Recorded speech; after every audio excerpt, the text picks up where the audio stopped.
श्री रामटोली सरना स्थल को लेकर आज बैठक किए थे, क्या निर्णय है उसमें बैठक? देखिए, निर्णय यही लिया गया है, साफ मैं बोलूंगा कि हम लोग उस दिन उद्घाटन नहीं होने देंगे। और अगर उद्घाटन हुआ ना तो हेमंत सोरेन जी का ऐसा विरोध होगा कि वो कभी जिंदगी में अपना ऐसा विरोध नहीं देखे होंगे। काला पट्टी दिखाएंगे, झारखंड बंदी करेंगे, हो सके तो रैंप में मैं खुद चढ़ूंगा, चाहे वो मुझे जेल ले जाए, चाहे कुछ भी करे। ऐसे तो हम लोग के ऊपर केस कर दिया गया है, 24 को धारा लगाया गया हम लोग के ऊपर। आप लोग क्या बताएं? फिर भी हम डरेंगे नहीं, लड़ेंगे, और जब तक रैंप नहीं हटेगा ना तब तक आंदोलन करेंगे और उद्घाटन होने नहीं देंगे। जिस तरह से आप लोग आंदोलन कर रहे हैं और बोल रहे हैं FIR भी हो रहा है, केस भी हो रहा है, तो उस पर आप क्या कहेंगे? आदिवासी सरकार है। जी, यहाँ पे देखा जाए ना तो यहाँ पे कानून व्यवस्था सब चीज को भंग कर दिया गया है। आज आप प्रशासन, SDM SDO जो भी है, आज कहीं ना कहीं संविधान को फॉलो करते हैं, एग्जाम परीक्षा देते हैं, सोच समझ के संविधान पढ़ के ड्यूटी में आते हैं। लेकिन वो लोग क्या करते हैं, लॉ एंड ऑर्डर भी क्या करते हैं, हम लोगों को बार बार धक्का दे दे के बाहर निकालते हैं, काम रुकवाते हैं, हमारी आदिवासी बहनों को घसीट घसीट के बस में डालती है वो डोंडा थाना की प्रभारी। बताइए कहाँ का न्याय है? ये क्षेत्र हमारा, ये राज हमारा, ये जिला हमारा, सब कुछ हमारा अपना होने के बावजूद भी आज हम दर बदर अपने हक अधिकार के लिए तो लड़ ही रहे थे, लेकिन आज हम लोग अपने धार्मिक स्थल के लड़ना पड़ रहा है। बताइए ये दिन देखना पड़ रहा है, क्यों, किस लिए? इस अबुआ सरकार में इससे बुरा दिन क्या देखना पड़ेगा? बताइए। हमारे धार्मिक स्थल के सामने जो रैंप उतारा गया है, कहीं ना कहीं हमारे आस्था के साथ खिलवाड़ किया गया है, और कहीं ना कहीं इसमें मुख्यमंत्री जी भी शामिल है, और वो सरना धर्म से बिलोंग करते हैं, उनको सर माना चाहिए और चुल्लू भर पानी में डूब के मर जाना चाहिए। आकाश जी, जिस तरह से पुलिस प्रशासन के मौजूदगी में रैंप का काम पूरा किया गया है, तो क्या उस दिन क्या लगता है जिस दिन उद्घाटन होगा उस दिन? जी देखिए, आपने कहा कि पुलिस प्रशासन की मौजूदगी में ये काम किया गया, तो मैं आपको बता दूं उस दिन बंदूक के आड़ में वहाँ काम किया गया। हमारी आदिवासी बहनों को घसीट घसीट के बस में घुसाया गया।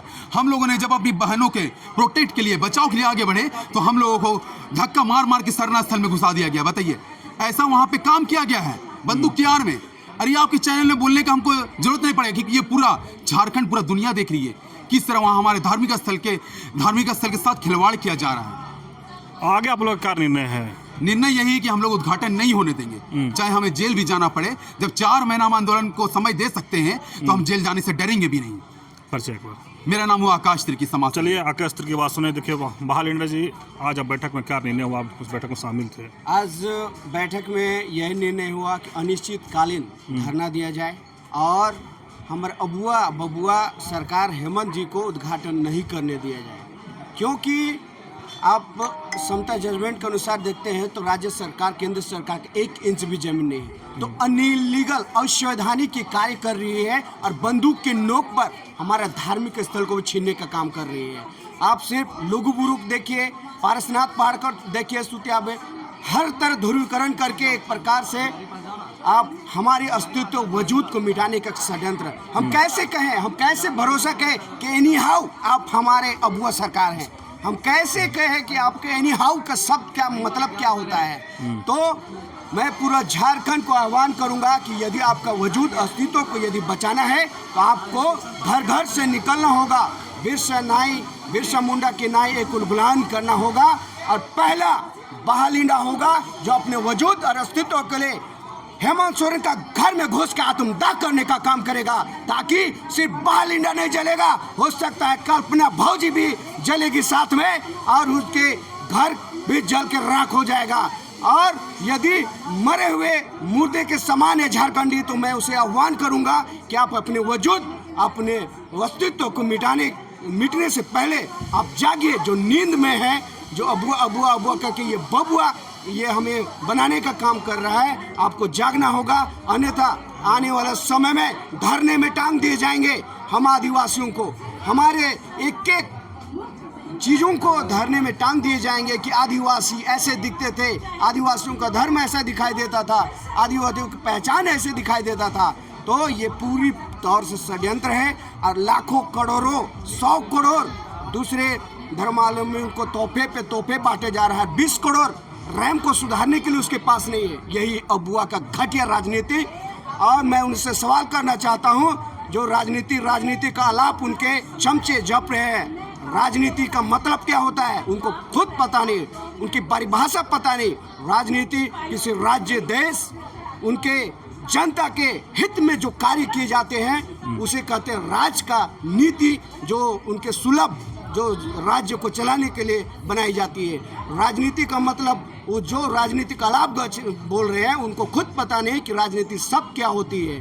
तो मैं यही कहना चाहता हूं कि आप ये राजनीति नहीं, ये धार्मिक नहीं, अपने अस्तित्व की लड़ाई है। आपको घर घर निकलना होगा, क्योंकि हमारी माँ बहनें 4 महीने से भूखे प्यासे बंदूक के नोक पे उन्हें जब निकलते हैं भूखे प्यासे अपने अस्तित्व की लड़ाई के लिए, तो बंदूक के नोक पर उन्हें घसीटा जाता है, उनका माइक को फेंका जाता है, उनका कैमरा को फेंका जाता है। यही लोकतंत्र। आज राहुल गांधी को मैं सवाल करना चाहता हूं और माननीय बंधु तिर्की जी को, जो यहाँ का कांग्रेस का कार्यकारी अध्यक्ष हैं, जो आप चुनाव जीत के आए, क्या क्या आप शब्द बोले थे, क्या क्या आपके मैनिफेस्टो में था?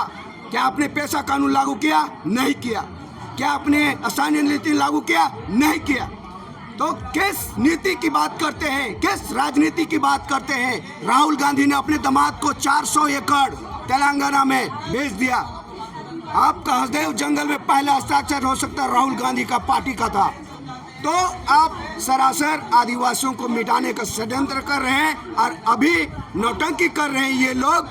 संविधान बचाओ की यात्रा धरना दे रहे हैं, तो मैं कैसी ये संविधान बचाओ यात्रा है, कैसी ये धरना है? मैं सवाल करता हूँ। आप पॉकेट में रख सकते हैं संविधान को, लेकिन संविधान का पालन जयपाल सिंह मुंडा क्या करते थे? लोकतंत्र सीखना होगा तो आदिवासियों से, और करनी और कथनी में जमीन आसमान का फर्क है। आप पार्टियों का जो भी कांग्रेस हो, भाजपा दीजिएगा। मेरा नाम बहाल इंडिया हुआ। चलिए बहाल इंडिया का बात सुने। लिहाजा जिस तरह से आज बैठक हुआ था रैम को लेकर के, क्या उस निर्णय लिया गया? निर्णय लिया गया कि 4 महीना पूर्व 5-6 महीने लड़ाई चलते रहा रैम को लेके, हमारे सरना स्थल अस्तित्व के साथ खिलवाड़ हो रहा है। तो उसी से मांग लेकर हम लोग संविधानिक तरह से चरणबद्ध, आपने देखा होगा कि लड़ाई लड़े, मानव श्रृंखला किए, शव यात्रा किए, मशाल जुलूस किए, बंदी कराए, मगर अब उनसे भी इनको मन नहीं भर लगता है। अब इसको पूरा झारखंड को बंद करेंगे। और दूसरी, हेमंत सोरेन अगर नहीं रैम को तोड़ता है तो रैम तो हम लोग तोड़ेंगे जरूर, पर उससे पहले हेमंत सोरेन को हम लोग तोड़ने का काम करेंगे, उसके बाद रैम को जरूर से जरूर तोड़ेंगे। तब अब भी वक्त है हेमंत दादा, अगर अभी आपको अपना इज्जत प्यार ये बचाना चाहते हैं तो करोड़ों का मस्जिद बन के अरबों में फिर से बनाया जाता है, मंदिर बनाया जाता है। तो आप उसमें कुछ नहीं, छोटा सा रैम है, और उस रैम को तोड़िए और उसको फ्लावर तक कीजिए। नहीं तो आपको तो तोड़ेंगे, बाद में हम लोग रैम को भी तोड़ेंगे। अभी तो सोचे होंगे कि हम लोग सरूल तक ही हम लोग को लड़ाई था, नहीं, ये हमेशा के लिए चरणबद्ध आंदोलन हो गया। जब तक हम लोग का मसला हल नहीं होगा, भूखे प्यासे क्यों नहीं रहेंगे, और हम लोग आंदोलन करते रहेंगे और तोड़ कर रहेंगे एक दिन।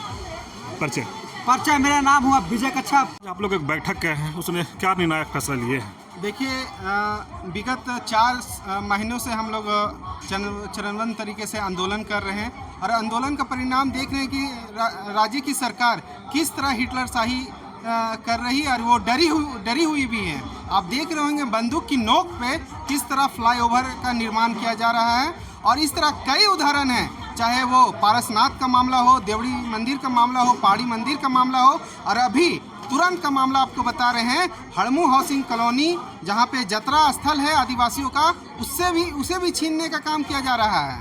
तो हम लोग आपके चैनल के माध्यम से सरकार को अवगत कराना चाहें, आज निर्णय हो चुका है, जिस दिन फ्लाईओवर का उद्घाटन होगा उस दिन राज्यव्यापी बंद का आह्वान करते हैं, और उससे भी अगर सरकार नहीं चेती तो राज्य में चक्का जाम का भी आह्वान करेंगे और मुख्यमंत्री आवास घेरने का भी काम करेंगे। नाम के लिए ये सिर्फ 5th शेड्यूल एरिया है, पर यहाँ आदिवासियत की कोई नहीं सुनता है, और खासकर यहाँ आदिवासी मुख्यमंत्री है, आदिवासी विधायक है, उन लोगों का तो कुछ नहीं चलता है। तो इससे अच्छा है कि वो अपने पद की गरिमा को दूर रखे और इस्तीफा देने का काम करे, नहीं तो हम लोग उसके आवास तक, जिस तरह चमरा लिंडा के आवास में कुछ करने का काम किए थे, इस तरह सभी के आवास में कुछ करने का काम करेंगे। मेरा नाम पवन तिर्की, राष्ट्रीय उपाध्यक्ष, अखिल भारतीय आदिवासी विकास परिषद।